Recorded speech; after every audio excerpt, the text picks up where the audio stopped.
Houdini even escaped from inside a giant football. They could lock him up in just about anything, and he would find a way to get out. There was nobody else like him.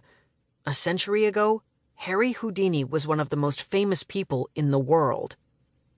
When I walk up the stairs in my house, it's cool to think that Houdini walked up those same stairs. When I go down to the basement, it's the same basement where Houdini practiced his escapes.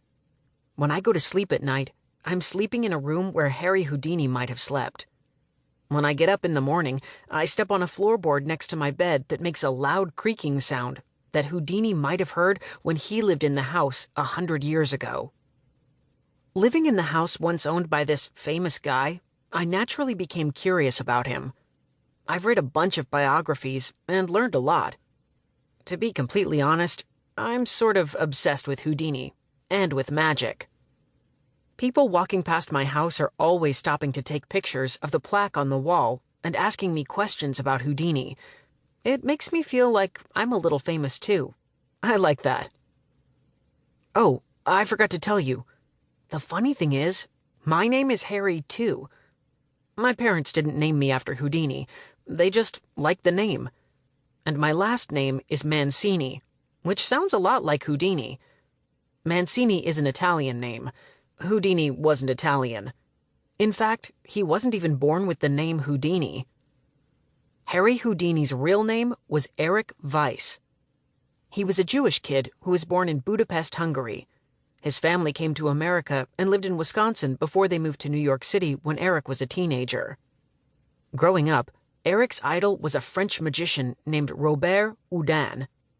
Harry just added an I to the end of Houdin and called himself Houdini for the rest of his life. I don't know why he changed his name from Eric to Harry.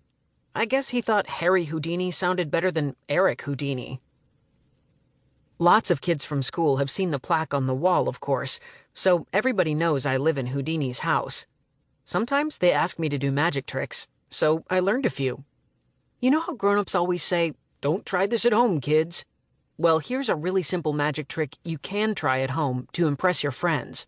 All you need is a raw egg, a little salt, and a smooth, level table. First, challenge your friends to try to balance the egg on its end so it stands up all by itself. It's really hard to do, and they probably won't be able to do it. Now here's the trick. While your friends are trying to balance the egg, and not looking at you, take a little pinch of salt in one hand. Wave your other hand above the table and say some magic mumbo-jumbo like abracadabra or hocus pocus. While they're watching that hand, use your other to put the pinch of salt on the table. This is called misdirection, and it's the key to many magic tricks. Magicians get you to watch one thing so you don't notice something else they're doing at the same time. Anyway, build a tiny mound of salt on the table with your fingers. Just a few grains will be enough to form a little base that will hold up the egg, the same way a tee holds up a football for a kickoff. Position the egg on top of the salt until the egg stands up. Then quietly blow away any extra grains of salt. Presto, you've done it, as if by magic.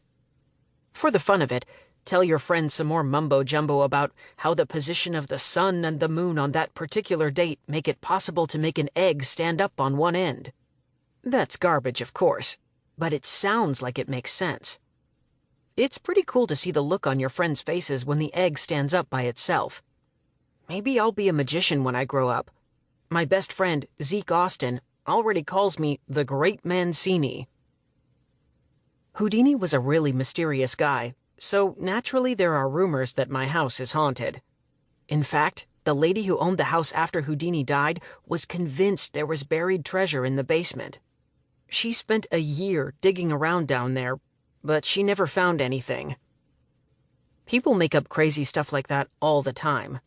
Like at my school, kids are always saying the boys' bathroom on the second floor is haunted. They probably say the same thing about the bathroom in your school. Kids always say weird stuff to try to freak people out. The thing is, when Houdini was alive, a lot of people believed that he had supernatural powers. He did such amazing things that people couldn't believe he was just doing tricks. For instance, he would be handcuffed, shackled, and locked in a big wooden trunk.